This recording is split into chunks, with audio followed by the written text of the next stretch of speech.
Developing story, Kentucky Senator Rand Paul. Senator, good to see you. Thanks for being with us.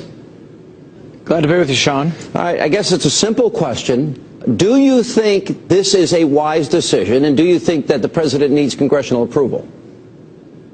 Absolutely, he needs congressional approval. The Constitution is very clear on this subject.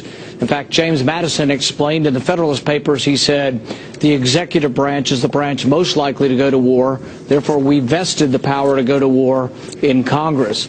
Without question, Congress should vote on this, and he is going against the Constitution, and it will be an unlawful act if he actually takes military action without having Congress vote on the issue. All right, the president himself said that in 2007, and even Joe Biden, he took it a step further, and I think these words are important. This was just before they took office.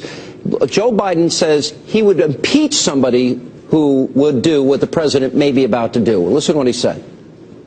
I was chairman of the Judiciary Committee for 17 years, or its ranking member.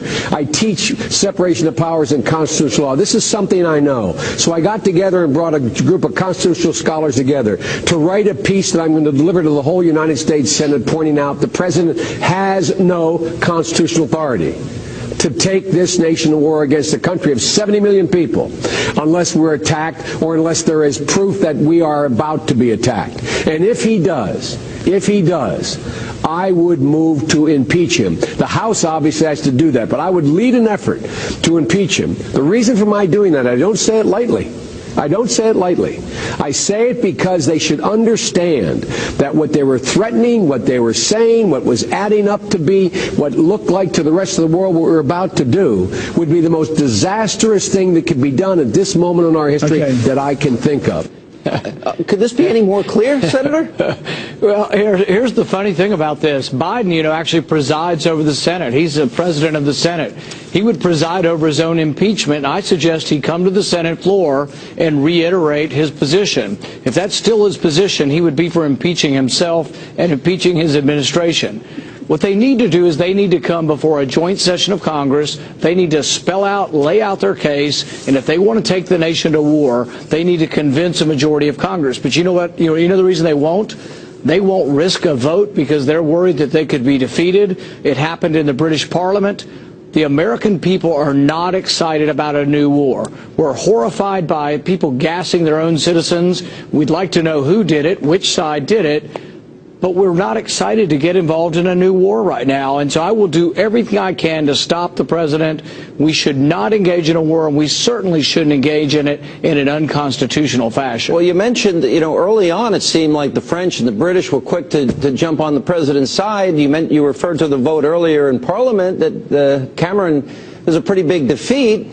It seems like whatever momentum they had to go forward with this seems to be stopped. Do you think that's also emerging in Washington? Well, see, this is what Joe Biden was talking about. The separation of powers allows for checks and balances. It allows for a cooling off period. It allows for people not to emotionally go to war. You have to think about it. And when I think about war, I think about one of my sons or one of your sons going off to war. We do have to fight on occasion, but when we fight, we should fight to win. We should fight for an American cause. I can't see fighting to impose Sharia law in Syria. I also can't see sending my son to fight with Islamic rebels against Christians. I also can't see my son going to fight on the same side as Al-Qaeda. There are so many ironies and unfortunate muddling nature to this that I can't see why we should get involved, and there are potential repercussions. If he launches this little piddling attack with a few cruise missiles, it won't stop chemical weapons, but it may well incite a gas attack on Israelis. I think it's a big mistake. I think that's certainly one consequence. It could even start an all-out war in the Middle East if the Iranians get involved, as they threaten to do so. There's a question about U.S. intelligence. The Washington Times today said they're still working through an assessment. We haven't ascertained completely that it was Assad that's responsible for the chemical attack. That's backed up by an article in the Telegraph, and even our own Associated Press said it's not a slam dunk. Don't we have to be sure and certain that he's responsible before we make this decision? Well, some commentators have been asking an important question. Pat Buchanan wrote this in an essay, and he asked the Latin phrase, cui bono?